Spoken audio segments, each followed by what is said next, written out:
Hello guys, yan, welcome naman tayo guys sa ating YouTube channel Pinoy TV News na yan. Sa lahat po yan, very supportive natin yan sa ating channel, kaya thank you so much yan sa inyong walang sawang suporta po dito sa ating channel, no? Ay Luzon, Visayas, Mindanao yan. Maraming salamat sa ating mahal na mga OFW, no, na sa inyong heartily support and faithfully support dito po sa ating channel Pinoy TV News.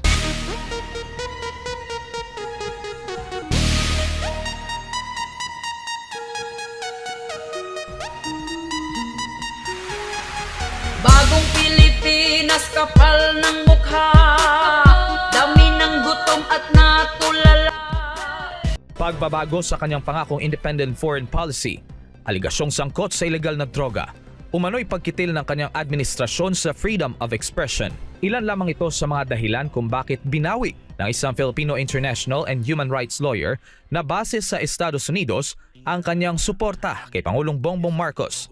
Solid unity team daw siya dati, pero dahil nagiba na aniya ng direksyon ng Pangulo, lalo na sa foreign policy nito, ay dismayado na siya. Kasabay nito ay nanawagan siyang ibalik ang friend to all at enemy to none na foreign policy. Nakita ko yung matinding 360 degrees na pagbabago, lalong-lalo na sa usapin ng foreign policy ng Pilipinas. Kahit na nung unang bisita niya rito sa Amerika ay matibay at maliwanag yung kanyang pronouncement that we are friends to all and enemies to none, no? Pero nung pabalik-balik na siya ay makikita natin yung unti-unting pagbabago. Nakikita raw ni Valera na posibleng may pressure sa Pangulo sa nangyayaring hidwaan ngayon sa South China Sea, bagamat hindi niya masasabi kung ito ba ay dahil sa kaso nito sa Amerika kaugnay sa umano'y ill-gotten wealth ng mga Marcos. Merong malinaw na pressure. Yeah. May malinaw na external pressure. So, ikakawin ko yan doon sa usapin ng South China Sea at West Philippine Sea, no? Whether may mga personal dealings yan or secret dealings in exchange of that, ang mahalagang bantayan natin is yung pambansang soberenya. Pero aniya, unahin na lang sana ng administrasyon ngayon ang pagtugon sa internal na mga problema ng bansa. Imbis na mag-focus tayo sa food security, mag-focus tayo sa mga problemang internal, mag-focus tayo sa mga tinatawag nating trabaho ng mamamayan at infrastructure natin, ay lumalabas tayo na wala naman tayong kakayahan. Samantala, ipinunto naman ni Valera na ang nangyaring pagkansela sa dapat sanay idaraos na maisog rally sa Bustos, Bulacan kamakailan ay malinaw na pagkitil sa demokrasya ng bansa.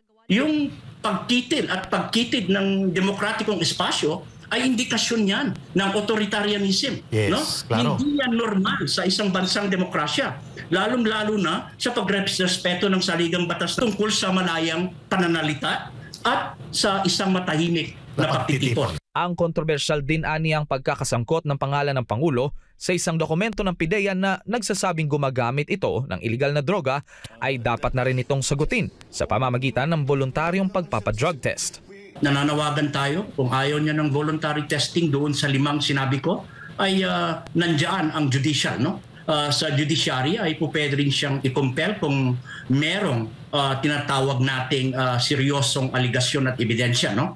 Kasi nakataya ang hinaharap ng sambayan ng Pilipino, nakataya ang integridad ng ating bansa, at nakataya, of course, ang respeto sa batas ng Pilipinas.